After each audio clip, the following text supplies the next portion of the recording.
À la une de l'actualité, des kits de prévention contre la fièvre Ebola offerts aux entreprises de presse ivoiriennes. Il s'agit de prévenir l'entrée de la maladie sur le territoire.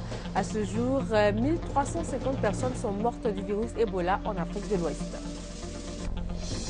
Le quartier Boribana dans la commune d'Atekoubé a été déguerpi. Les habitations précaires détruites à coups de bulldozer. Il s'agit pour le gouvernement de sauver des vies sur ces sites particulièrement dangereux en saison pluvieuse. Les hostilités ont repris dans la bande de Gaza. 3 commandants du Hamas ont trouvé la mort dans une frappe israélienne ce jeudi. Les négociations sont au point mort. Vous êtes sur RTI 1, bonjour et merci de nous rejoindre pour ce point de l'actualité. Le budget de l'État de Côte d'Ivoire passe de 4 248 milliards à 4 407 milliards de francs CFA. Le projet de loi de finances rectificative a été présenté hier matin aux députés de la Commission des affaires économiques par le ministre chargé du budget et le projet de loi a été adopté par les députés de la Commission. Jean-Jacques Kwame.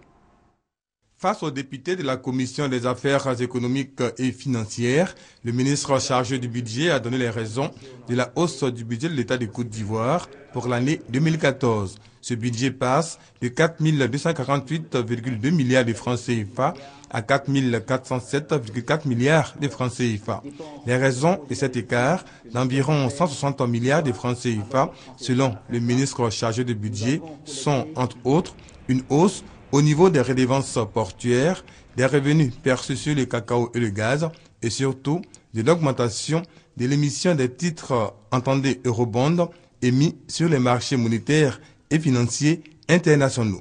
Des signaux qui montrent que l'économie de la Côte d'Ivoire se porte bien et confirment que le taux de croissance de 9,1% attendu en 2014 est réalisable. Concernant l'enveloppe allouée à l'investissement, les précisions du ministre. Aujourd'hui, nous mettons un accent fort sur l'investissement. Parce que vous regardez le budget de l'État en 2008, l'investissement représentait moins de 20% du budget de l'État. Aujourd'hui, l'investissement que nous faisons représente le tiers, quasiment le tiers du budget de l'État. Et justement, c'est cet investissement qui va créer de la croissance et nous permettre d'avoir des niveaux de croissance qui soient importants, pouvoir créer de l'emploi et pouvoir nous permettre de pouvoir nous développer dans les années à venir. Après le passage devant les députés de la Commission des affaires économiques et financières du projet de loi de finances rectificative portant budget de l'État pour la gestion 2014, le projet sera soumis ce vendredi en séance plénière pour adoption lors de la clôture de la deuxième session extraordinaire du Parlement. Le stade Félix Houphouët-Boigny d'Abidjan, bientôt réhabilité et mis aux normes des standards internationaux. Le Premier ministre Daniel Kablan-Duncan a rencontré le groupe Team for Africa pour la réalisation des travaux.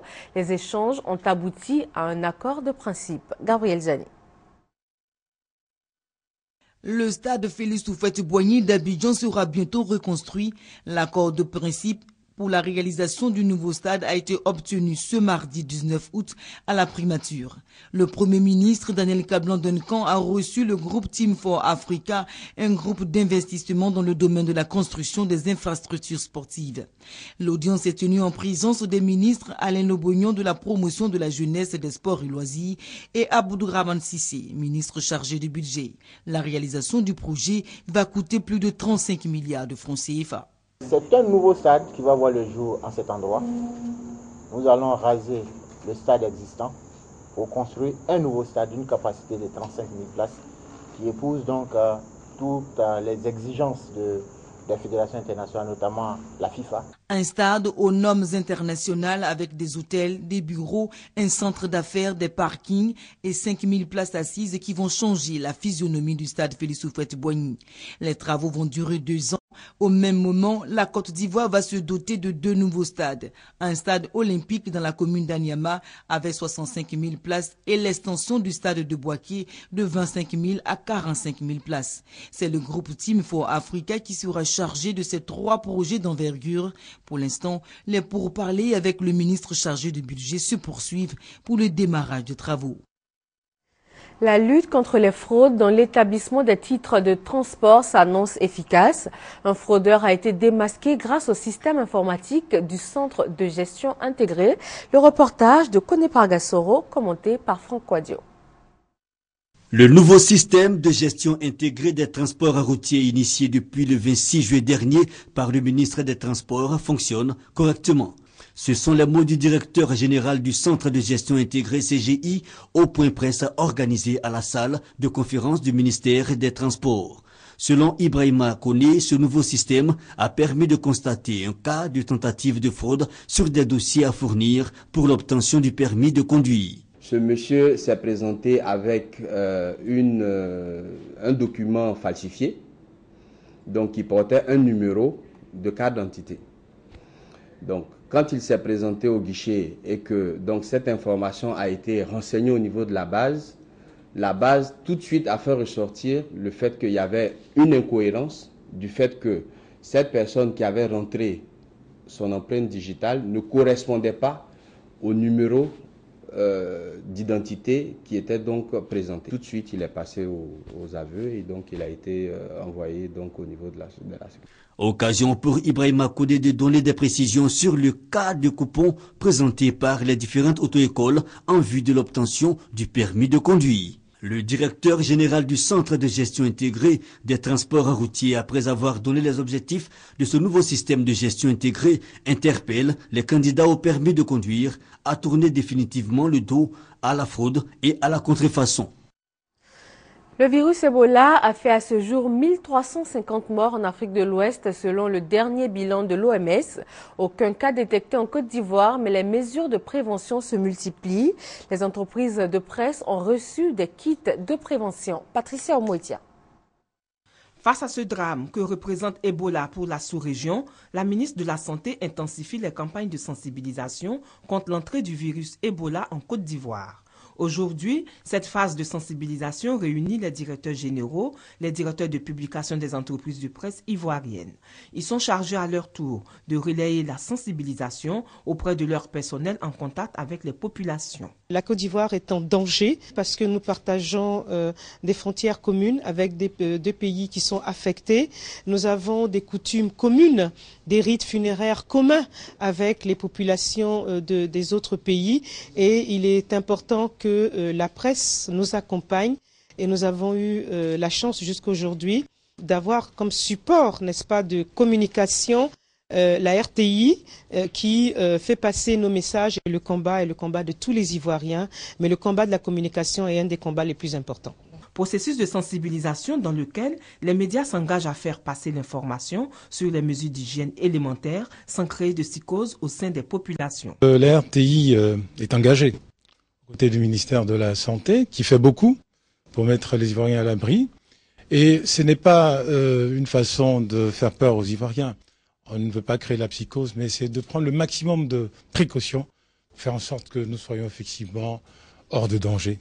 Parce que ceux qui sont aujourd'hui concernés ne sont pas très loin de nous. Nous avons une pensée pour eux et nous devons ensemble lutter pour que ce virus ne s'étende pas davantage. C'est vrai, aujourd'hui, l'Ebola, c'est de l'autre côté, c'est pas encore ici. Mais n'oublions pas aussi que nous faisons frontière avec ces pays qui sont touchés. Et si nous ne sensibilisons pas les populations, les risques de contamination sont graves.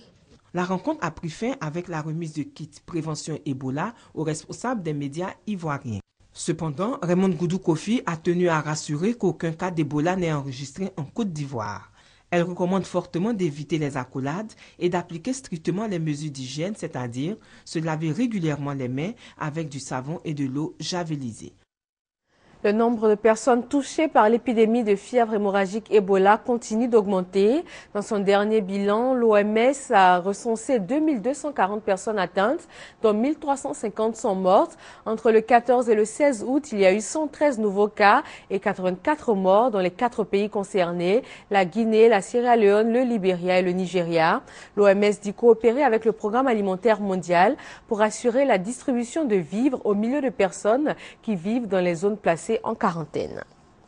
Et le coordonnateur de l'ONU pour Ebola, David Nabarro, doit débuter ce jeudi une tournée en Afrique de l'Ouest. Point de départ de sa tournée, Dakar au Sénégal. Il espère entre autres mobiliser 7500 casques bleus au Libéria, où des heurts ont éclaté entre forces de l'ordre et habitants d'un quartier placé en quarantaine. Bilan, 4 blessés parmi les populations. Lancement de la caravane de santé de la Fondation Children of Africa à Dabakala, région du Hambol. Il s'agit de dépistage systématique et de vaccination contre la fièvre typhoïde et également d'une campagne contre l'insalubrité. Kwadio Kwame. Deuxième pathologie après le paludisme dans le département de Dabakala. La fièvre typhoïde est une maladie infectieuse qui se transmet par voie féco-orale. À titre préventif, bien laver les fruits, les légumes avec de l'eau potable. Protéger les aliments contre les mouches et autres insectes nuisibles. Se laver les mains avant de manger et après les selles. Les symptômes de la maladie sont la fièvre, le vertige, les saignements du nez, des complications qui entraînent la mort au bout de 3 semaines. D'où la vaccination pour mettre la population à l'abri, tout en insistant sur le manque d'hygiène qui est une porte ouverte pour la maladie. La fièvre typhoïde est une maladie des mains sales. Parce que quand on est bien vacciné, on respecte bien les mesures d'hygiène, on ne fait pas la maladie. Vous serez déparasité. Pour la caravane de la santé de la Fondation Children of Africa, qui dure 1 semaine, 10 000 doses de vaccins sont disponibles pour le Hambol, dont 4 000 pour le département de Dabakala. La population cible est constituée des enfants de 3 à 15 ans et les femmes en âge de procréer. Le responsable de la communication de la Fondation appelle la population à se faire vacciner. Vaut mieux prévenir que guérir et la première dame à travers la Fondation a choisi le mot de la prévention. Nous invitons donc tous les parents à envoyer les enfants de 3 à 15 ans et les jeunes femmes en âge de procréer sont les bienvenus pour pouvoir bénéficier gracieusement de cette vaccination. Ouattara Brahima, au nom du maire de la commune de Dabakala, Bamba Lumina, porte-parole de la population, le secrétaire général de préfecture, Traoré Tchekoura, aurait remercié la présidente de la Fondation Children of Africa. Ces intervenants ont remercié Mme Dominique Ouattara pour cet acte humanitaire qui permet à la région du Hambol de relever le défi sanitaire de la région. Prochaine étape de la caravane de la santé, Niamey. Le ministère des Ressources animales et halieutiques forme ses agents. 24 vétérinaires ont vu leur capacité renforcée en termes de surveillance épidémiologique. Le ministère des Ressources animales et halieutiques fait de la formation de ses agents une nécessité pour la qualité des activités à mener. 24 agents vétérinaires venus de 12 directions départementales des régions de Beké, du Moronou et du Bélier ont pendant 5 jours amélioré leur technique de surveillance épidémiologique des maladies et pratiqué des autopsies de volailles et de chèvres. Cette formation s'inscrit dans le cadre du projet d'amélioration de la santé animale et de l'hygiène publique vétérinaire. Nous nous retrouvons cette semaine à Boaké pour essayer de renforcer les capacités des agents du ministère des Ressources animales en santé animale, notamment en reconnaissance des maladies animales et en technique de prélèvement d'échantillons, de conservation et de transport des échantillons pour faire des analyses.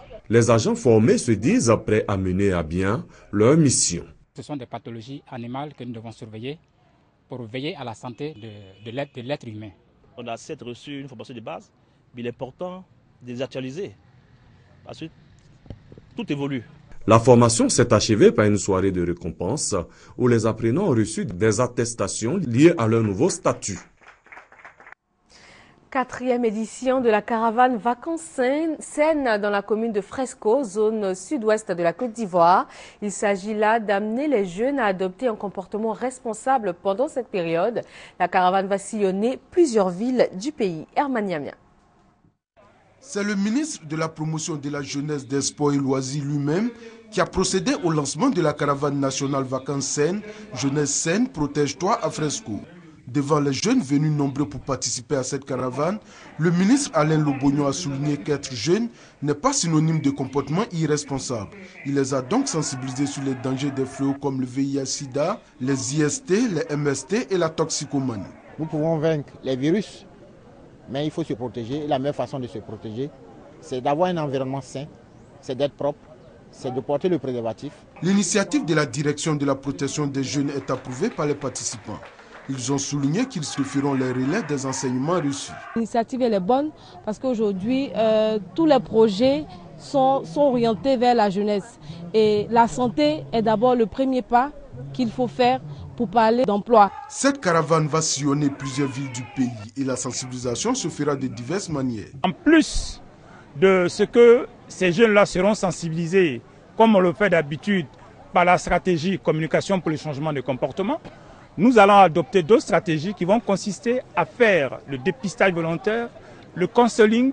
Il va y avoir les consultations foraines en santé reproductive et planification familiale. La caravane Vacances Saines, Jeunesse Saine, Protège-toi est à sa 4e édition. Pour ce lancement à Fresco, plus de 7000 préservatifs masculins et plus de 1500 préservatifs féminins ont été distribués aux jeunes.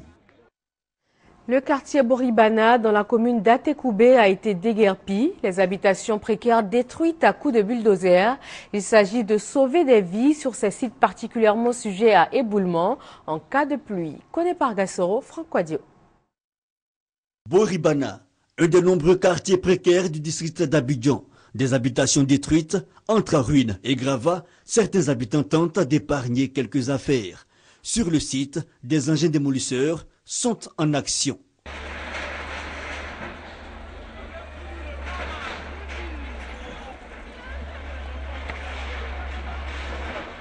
C'est la phase pratique des opérations de déguerpissement annoncées par les autorités sur les sites jugés à risque, surtout après les récents drames consécutifs aux dernières pluies diluviennes qui se sont abattues sur Abidjan.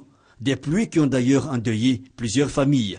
Objectif, libérer en prise et autres canaux d'évacuation d'eau obstrués par la présence de ces habitations précaires, histoire de sauver des vies.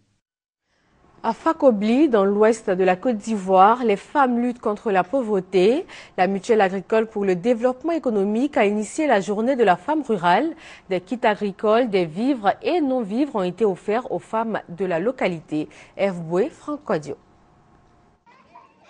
Une journée bien remplie pour les femmes rurales du département du Fakobli, en compagnie de Anne-Désirée Ouloto, ministre de la Solidarité, de la Famille, de la Femme et de l'Enfant. Objectif, faire l'état des lieux du travail abattu et s'imprégner des difficultés. Au menu, visite de parcelles de culture, d'unités de transformation et rassemblements populaires. Ces femmes, en marge de leurs activités agricoles, ont besoin, n'est-ce pas, d'être accompagnées en matière d'alphabétisation, en matière donc d'éducation et de formation, afin de les aider à passer de l'informel au formel. La ministre de tutelle présenta aux côtés des femmes de Quibli, une fois n'est pas de coutume, l'attente est donc forte. Si nous avons fait appel aujourd'hui à Madame la ministre, c'est pour qu'elle nous vienne en aide et qu'elle nous soutienne encore plus, parce qu'à Fakobli, les femmes en ont besoin. Après la guerre, c'est la première fois que Madame la ministre vient dans notre région. Et nous savons qu'elle va essuyer nos larmes et elle nous aidera, elle nous mettra au travail. Pour marquer son soutien à ces travailleuses, la ministre Anne-Désirée Ouloto a offert des kits agricoles, des vivres, des non-vivres et des numéraires. Journée de la paix et de la réconciliation dans la sous-préfecture de Sémian, à 55 km de Mans, dans l'ouest de la Côte d'Ivoire. Il est question de tourner définitivement le dos à la guerre et surtout d'appuyer les actions de développement du pays. F. Boué, Franck Quadio. Des pots de gerbes de fleurs sur une stèle. Le geste est de la ministre de la Solidarité, de la Famille, de la Femme et de l'Enfant, Anne-Désirée Ouloto. Un geste à la mémoire des 15 victimes d'un bombardement en 2002. Retour dans le passé pour mieux penser les plaies du présent, c'est le sens de cette journée de paix et de réconciliation organisée par les 11 communautés vivantes à Sémian dans la région du Guémon. Pourquoi ne pas adhérer à ce processus de réconciliation basé sur l'ordre démocratique et la légalité républicaine du mandat du président Alassane? Il y a des raisons profondes de nous réconcilier. Un modèle de cohésion sociale salué et encouragé par la ministre Anne-Désirée Ouloto. Elle exhorte par ailleurs les populations à soutenir les actions du président Alassane Ouattara en faveur du développement. Comme Alassane Ouattara a demandé pardon au nom de tous les Ivoiriens, acceptez. Et puis vous aussi, pardonnez. Si on ne pardonne pas, est-ce qu'on peut parler de développement? Vivre, Non-vivres, livres sains et dons en espèces ont été offerts aux populations de Sémia. Transua, dans le Gontougo, a abrité la journée culturelle Bron, peuple de l'Est de la Côte d'Ivoire. L'événement est à sa 3e édition et vise la promotion du patrimoine culturel Bron. Moussa Konaté et Franck Wadio.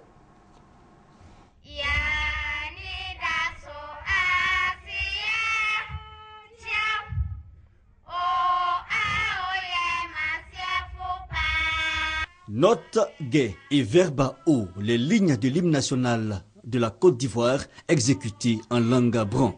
Nous sommes à la journée culturelle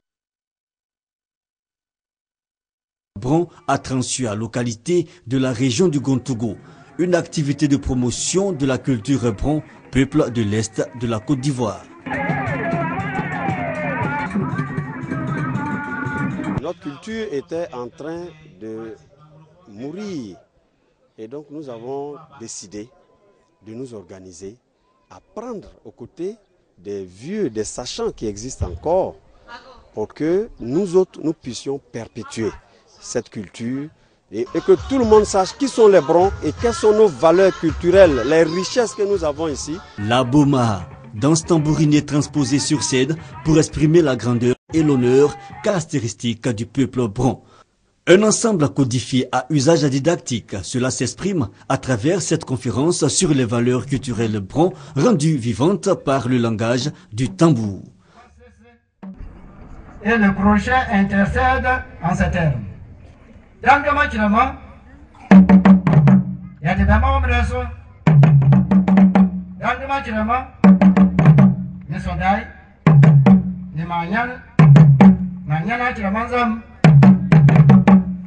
Le peuple Bron dispose d'un riche patrimoine culturel qui mérite d'être revalorisé.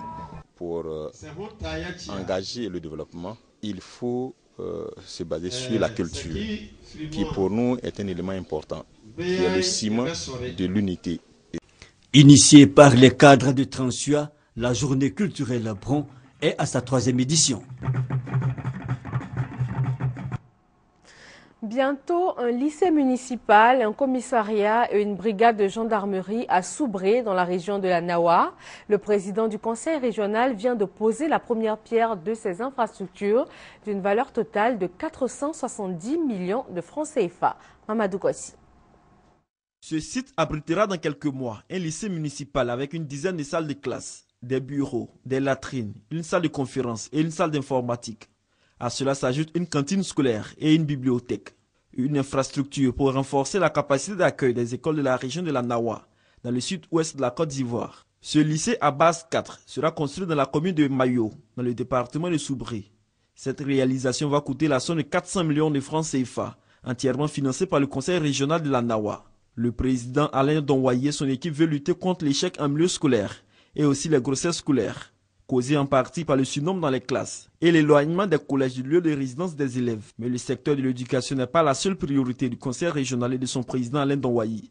Il y a également la sécurité. Et pour renforcer la quiétude des populations, la ville de Mayo bénéficie également d'un commissariat de police et la sous-préfecture de l'Ilio d'une brigade de gendarmerie. Ces deux infrastructures seront réalisées à hauteur de 110 millions de francs CFA. Le président du conseil régional a saisi l'occasion du lancement des travaux pour réaffirmer la volonté du président de la République, à travers les conseils régionaux, d'améliorer les conditions de vie des populations. Une page sombre dans ce journal, le décès de M. Konaté Sekou, préfet du département de Danané. Il a été victime hier soir d'une crise cardiaque. Hors de nos frontières, la branche armée du Hamas palestinien estime que les négociations pour un cessez-le-feu sont terminées. Même propos tenus par le Premier ministre israélien. Et sur le terrain, les combats continuent. 3 commandants du Hamas ont trouvé la mort dans une frappe israélienne ce jeudi matin. Alors que la trêve devait expirer mardi à minuit, des roquettes ont été tirées de Gaza vers le sud d'Israël. En représailles, le Premier ministre israélien a ordonné à l'armée de riposter. 6 personnes, dont 3 enfants, ont été tuées mercredi matin dans un immeuble dans la bande de Gaza, résidence de Mohamed Def, le chef de la branche militaire du Hamas. Sa femme et un de ses enfants sont parmi les victimes. Un raid effectué sans avertissement préalable. Quand le premier missile a explosé, j'étais chez moi avec ma famille. C'était des avions F-16. Il y a eu 6 ou 8 missiles. C'était un déluge de missiles lancés sur nous sans avertissement. C'est toute une famille qui est décédée. Le mari, 2 enfants et la femme qui était enceinte. C'est toute une famille que l'occupation israélienne a ciblée volontairement. Israël a justifié le raid de l'aviation sur Gaza. L'objectif était de liquider le chef militaire du Hamas. Le Premier ministre israélien ne s'interroge pas sur l'origine des tirs des roquettes. Hamas ou djihad islamique, cela ne fait pas de différence pour l'État hébreu. Le Hamas a toutefois revendiqué le tir sur Tel Aviv. Pour les négociateurs palestiniens du Caire, Israël est le seul responsable. Netanyahou et Israël ont annoncé la fin des négociations au médiateur égyptien. C'est la preuve que tout cela a été prémédité pour détruire la trêve. La totale responsabilité de tout ça incombe à Israël.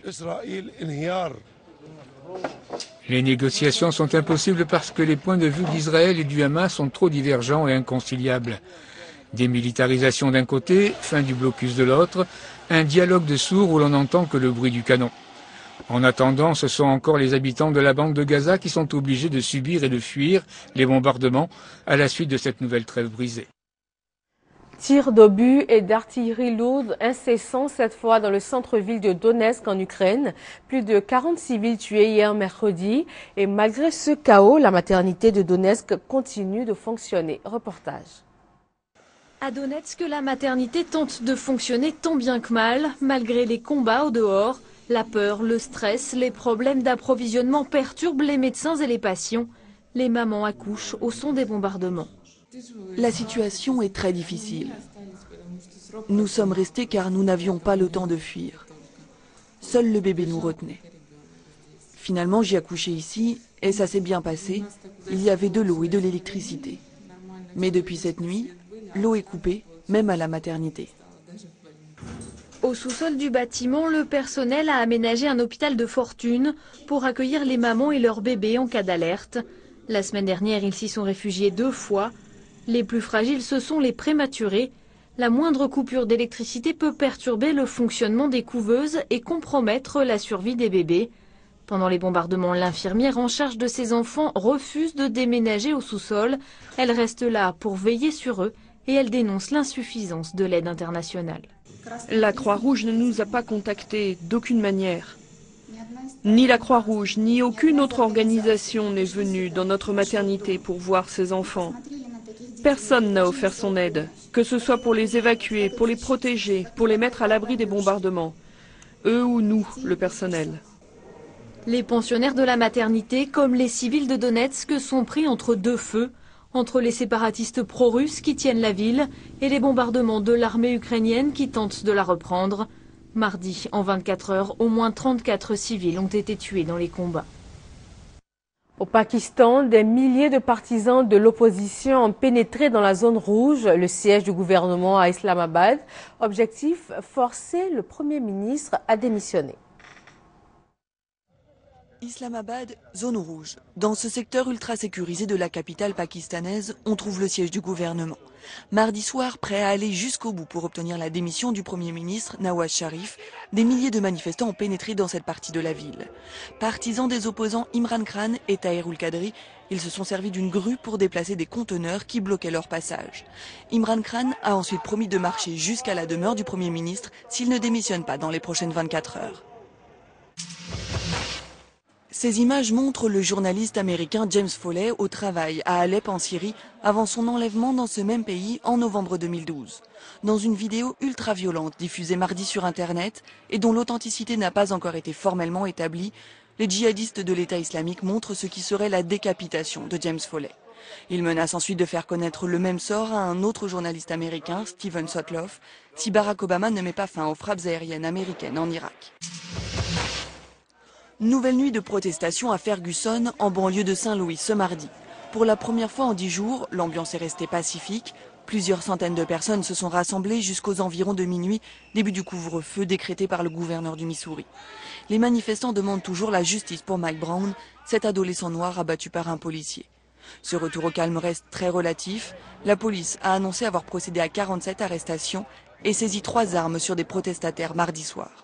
Plus tôt dans la journée, à Saint-Louis, des policiers ont abattu un homme qui criait « Tuez-moi maintenant » et les menaçait, armé d'un couteau.